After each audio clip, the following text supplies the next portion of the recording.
आज आपण पाहणार आहोत गावरान पद्धतीचं झणझणीत अंडा करी कसं बनवायचं। चला तर मग रेसिपीला सुरुवात करूया।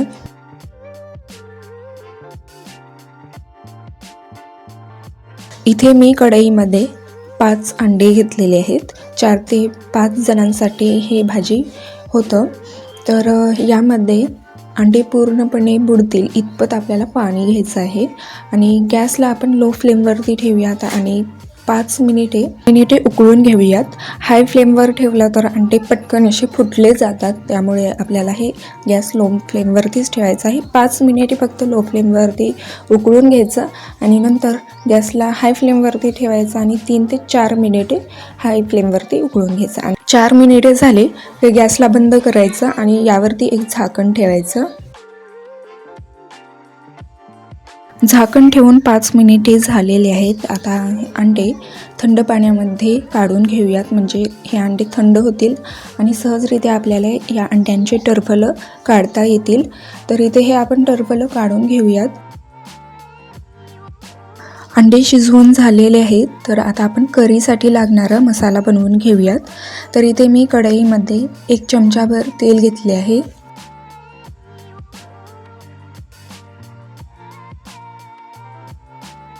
तर इथे हे तेल गरम झालेलं आहे। तेल गरम झालं की यामध्ये चिरलेला कांदा घालूयात। इथे मी 1 मोठा कांदा चिरून घेतले आहे। आता हे कांदा चांगला असं लालसर होईपर्यंत तेलावर परतून घ्यायचं आहे।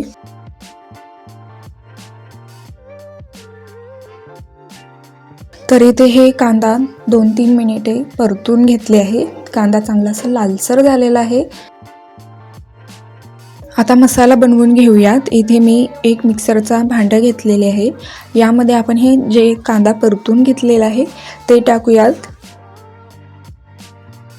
इथे मी आलं लसूण घेतले आहे, 7 ते 8 लसूण पाकळ्या आणि 1 इंच आल्याचे तुकडे। 1 चमचा यामध्ये खोबऱ्याचे तुकडे घालायचे आहेत। इथे मी खोबरं भाजलेलं नाही। मूठभर यामध्ये आपल्याला कोथिंबीर घालायची आहे आणि 1 चमचा किंवा अर्धा चमचा यामध्ये जिरे घालूयात। आता याचं मिक्सरवर चांगलंसं बारीक वाटण बनवून घेऊयात। तर इथे हे चांगलं असं बारीक पेस्ट बनवून घेतली आहे। यामध्ये वाटताना पाणी वगैरे काही घालायचं नाही। तर आता भाजी करून घेऊयात। इथे मी कढईमध्ये 3 ते 4 चमचे तेल घेतले आहे। यामध्ये बारीक चिरलेला कांदा घालूयात। इथे मी अर्धा कांदाच वापरले आहे, कारण आधीच आपण कांदा भाजून घेतलेला आहे, त्यामुळे इथे मी अर्ध्या कांद्याचाच वापर केले आहे। म्हणजेच 3 ते 4 चमचे चिरलेला कांदा चांगला असं लालसर होईपर्यंत परतून घेतलेले आहे। तर आता यामध्ये चिरलेला टोमॅटो घालूयात। तर आता हे टोमॅटो चांगलं असं मऊसूत होईपर्यंत शिजवून घेऊयात। यामध्ये मीठ घालूयात, यामुळे हे टोमॅटो चांगले असे लवकर शिजले जातात।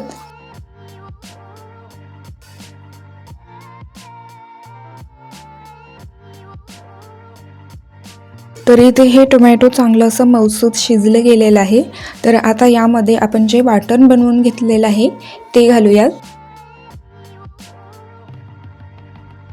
आता हे वाटण 2-3 मिनिटे लो फ्लेमवरती चांगलं असं परतून घेऊयात, म्हणजे याचा कच्चापणा जाईपर्यंत आपल्याला हे वाटण परतून घ्यायचं आहे।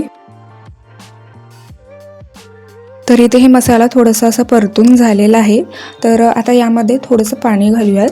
तर इथे मी ज्या मिक्सरच्या भांड्यामध्ये हे वाटण बनवून घेतले होते त्यामध्ये थोडंसं पाणी टाकून हे इथे मी घातलेले आहे। पाणी आपल्याला यामुळेच घालायचं आहे, नंतर जे आपण मसाले टाकणार आहोत ते करपायला नको। हळद घालूयात। आपल्याला ही अंड्याची भाजी चांगली अशी तिखट झणझणीत बनवायची आहे, त्यामुळे इथे मी 1.5 चमचा लाल तिखट घातले आहे। आता यामध्ये 1 चमचा चिकन मसाला किंवा मटन मसाला कुठलाही घातला तरीही चालेल। तर आता यामध्ये मी 1 चमचा काळा मसाला घातले आहे। आता हे सर्व व्यवस्थितरित्या मिक्स करूयात आणि मिनिटभर आपण हे सर्व चांगलं असं परतून घेऊयात।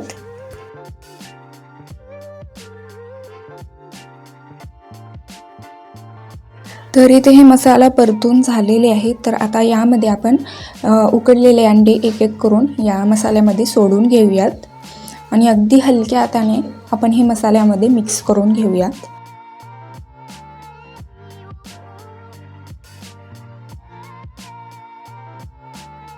रस्स्यामध्ये अंडे सोडले तरीही चालेल. तर इथे हे मसाला व्यवस्थित असं मिक्स करून झालेला आहे. तर आता यामध्ये गरम पाणी घालूयात. नॉनव्हेज बनवताना कधी पण गरम पाणीच घालायला पाहिजे. आता गॅसला लो फ्लेमवरती ठेवूयात आणि आता ही भाजी चांगली अशी 5 मिनिटे उकळून घेऊयात. तुम्हाला जर भाजीला दाटसरपणा हवं असेल तर वाटण बनवतानाच त्यामध्ये 2 चमचे डाळवं किंवा भाजलेलं बेसन घालायचं. त्याऐवजी जे शिजलेल्या अंड्यांचा पिवळा भाग असतो तो मॅश करून रश्श्यामध्ये मिक्स केलं तरीही भाजीला बरंचसं दाटसरपणा येतं. तर इथे हे झणझणीत गावरान पद्धतीचं अंडा करी तयार आहे. चला तर मग परत भेटूयात अशाच एका नवीन रेसिपीसोबत.